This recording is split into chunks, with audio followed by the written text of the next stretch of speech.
Price the lord. Good news ಶುಭ ವಾರ್ತೆಗೆ ನಿಮ್ಮೆಲ್ಲರನ್ನು ಕೂಡ ಈ ಮುಂಜಾನೆ ಸಮಯದಲ್ಲಿ ಸ್ವಾಗತಿಸುವವನಾಗಿದ್ದೇನೆ. ಈ ದಿನದ ವಾಕ್ಯ ಭಾಗಕ್ಕಾಗಿ ಕೀರ್ತನೆಗಳು 25:12 ವಚನವನ್ನ ತೆಗೆದುಕೊಂಡಿದೆ. ಯಾವನು ಯೆಹೋವನಲ್ಲಿ ಭರವಸೆ ಇಡುವನೋ ಅವನಿಗೆ ಉಚಿತವಾದ ಮಾರ್ಗವನ್ನ ಆತನು ಬೋಧಿಸುವನು ಎಂಬುದಾಗಿ. ಪ್ರಿಯರೇ, ವಾಕ್ಯ ಹೇಳುವ ಹಾಗೆ ನಾವು ದೇವರಲ್ಲಿ ಭರವಸೆ ಇಡಬೇಕು.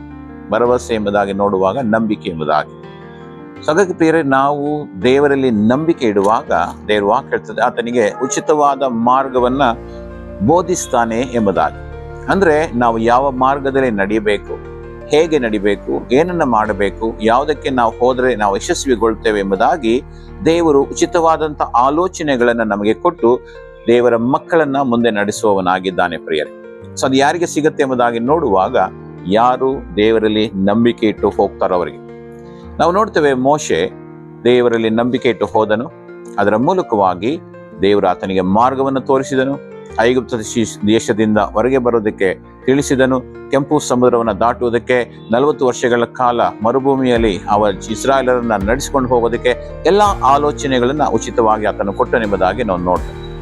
ಸೊ ಅದೇ ರೀತಿಯಲ್ಲಿ ಪ್ರಿಯರೇ, ನಾವು ಕ್ರಿಸ್ತನಲ್ಲಿ ನಂಬಿಕೆ ಇಡುವಾಗ ಖಂಡಿತವಾಗಿ ಮೋಶೆಯ ಸಂಗಡ ಇದ್ದ ಹಾಗೆ ಆತನು ನಮ್ಮ ಸಂಗಡ ಇದ್ದುಕೊಂಡು ಉಚಿತವಾದಂಥ ಆಲೋಚನೆಗಳನ್ನು ಕೊಟ್ಟು ನಮ್ಮನ್ನು ಮುಂದೆ ನಡೆಸುವವನಾಗಿದ್ದಾನೆ. ಆ ನಂಬಿಕೆಯೊಂದಿಗೆ ನಾವು ಮುಂದೆ ಹೋಗೋಣ. ದೇವರ ವಾಕ್ಯವನ್ನು ಪ್ರೀತಿಸೋಣ. ದೇವರ ವಾಕ್ಯದಲ್ಲಿ ನಾವು ನಂಬಿಕೆ ಇಡೋಣ. ಪ್ರಾರ್ಥನೆ ಮಾಡಿಕೊಳ್ಳೋಣ. ತಂದೆಯಾದ ದೇವರೇ, ಈ ಒಂದು ಮುಂಚಾನೆ ಸಮಯದಲ್ಲಿ ನಿನ್ನಲ್ಲಿ ಭರವಸೆ ಇಡುವವನಿಗೆ ನೀನು ಕರ್ತನೆ ಸ್ವಾಮಿ ಉಚಿತವಾದ ಮಾರ್ಗವನ್ನ ಬೋಧಿಸುವೆನೆಂಬುದಾಗಿ ಹೇಳಿದೆಯಲ್ಲ ಸ್ವಾಮಿ. ಹೌದು ಕರ್ತನೆ, ನಮ್ಮ ಜೀವಿತದಾದ್ಯಂತ ನಮಗೆ ಬೇಕಾದಂಥ ಮಾರ್ಗವನ್ನು ತೋರಿಸಿ ನಮ್ಮನ್ನು ಮುಂದೆ ನಡೆಸು. ಯಾವ ಮಾರ್ಗದಲ್ಲಿ ನಡಿಬೇಕೆಂಬುದಾಗಿ ತಿಳಿಯಪಡಿಸಿ ಯಶಸ್ವಿನ ಕಡೆಗೆ ನಮ್ಮನ್ನು ನಡೆಸುವುದಾಗಿ ನಾವು ಪ್ರಾರ್ಥಿಸ್ತೇವೆ. ಹಾಗೆ ನೀನು ಮಾಡುವುದಕ್ಕಾಗಿ ಸ್ತೋತ್ರ ಕರ್ತನೆ. ನೀನು ತಾನೇ ಮಹಿಮೆ ಹೊಂದಿಕೋ. ಯೇಸು ನಾಮದಲ್ಲಿ ಪ್ರಾರ್ಥಿಸಿ ಬೇಡಿಕೊಂಡಿದ್ದೇವೆ ನಮ್ಮ ತಂದೆಯಾದ ದೇವರೇ. Praise the Lord. God bless you.